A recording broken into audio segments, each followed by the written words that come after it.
Salut et bienvenue pour cette nouvelle interview où nous avons interviewé une graphiste illustratrice sur les réseaux sociaux nommée Noémie.studio, notamment sur Instagram et TikTok. Vous pourrez découvrir son parcours, surtout elle vous donnera les meilleurs conseils en tant qu'artiste freelance, que ce soit pour les clientèles, pour la boutique, etc.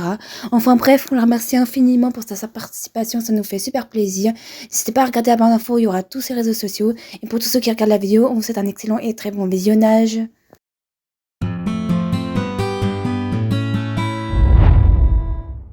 Peux-tu te décrire pour ceux qui ne te connaissent pas? Hello, moi c'est Noémie, je suis graphiste illustratrice freelance depuis 2 ans environ. J'illustre beaucoup sur Instagram des petits animaux.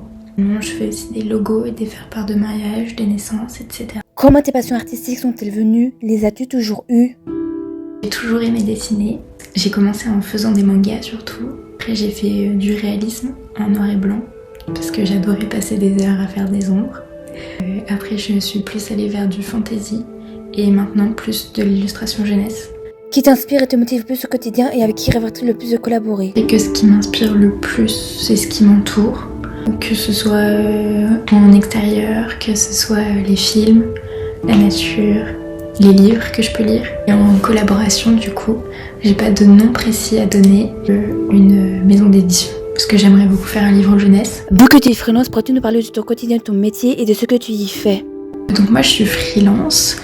Et par contre j'ai 2 casquettes parce que je suis illustratrice et graphiste. Je peux aussi bien travailler avec des particuliers qu'avec des professionnels. Mes journées se ressemblent pas du tout. J'ai un côté très administratif dans le fait de faire des devis, de faire des factures, de démarcher des clients, de gérer sa compta aussi.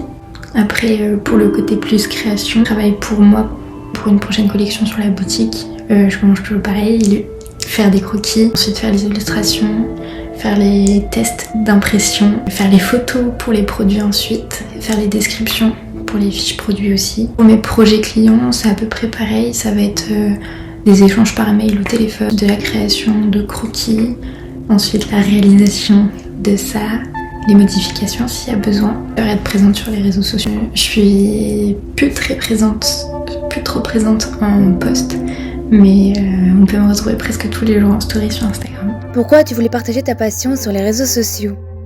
J'ai commencé en voulant juste partager mes illus, c'était il y a longtemps, je faisais du réalisme à cette époque.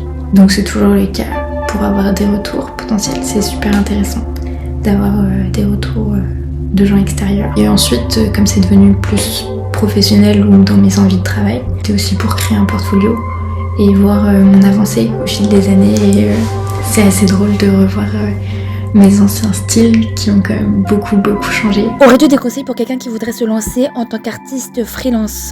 Si tu souhaites te lancer, je te dirais d'être persévérant et curieux. Parce que finalement, tu vas pas faire que le métier que tu souhaites.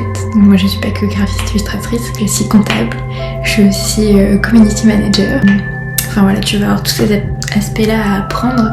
Créer des factures, créer des devis, parler avec tes clients, aller chercher tes clients. Je dirais aussi être bien entouré, parce que c'est pas tous les jours facile. Avoir un entourage bienveillant, c'est assez important. Que préfères-tu créer pour ta boutique et pourquoi et avec quel matériel? Ce que je préfère créer, ça va être les feuilles de stickers, comme celle-ci ou celle-là, parce que j'adore créer des univers autour d'un thème. Donc là, ce qui était sorti déjà, c'était le printemps. Ce qui va arriver, donc ce que je vous ai montré, ça va être l'espace, les citrons, l'été. J'adore réfléchir à quoi mettre, comment les agencer et ensuite les créer. J'utilise ma Cricut et du papier stickers. Par contre, si jamais tu commences, je te conseillerais pas d'acheter une machine de découpe au début. J'ai commencé en faisant des stickers uniques et je les découpais à la main. Donc c'est tout à fait faisable. Parce que c'est quand même un budget d'avoir une machine de découpe. As-tu des projets dans ta passion ou sur tes réseaux sociaux? Si oui, lesquels? Je suis en train de créer des portraits pour les chiens.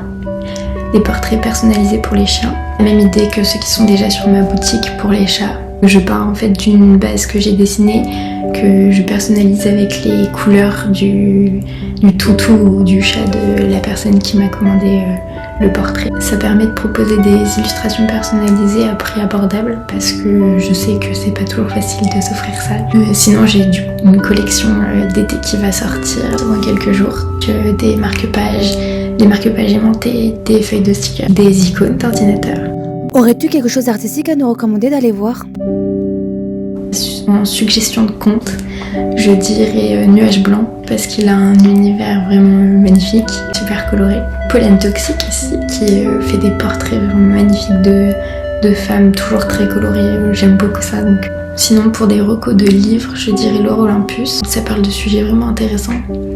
Et vraiment la patte de l'illustratrice est waouh.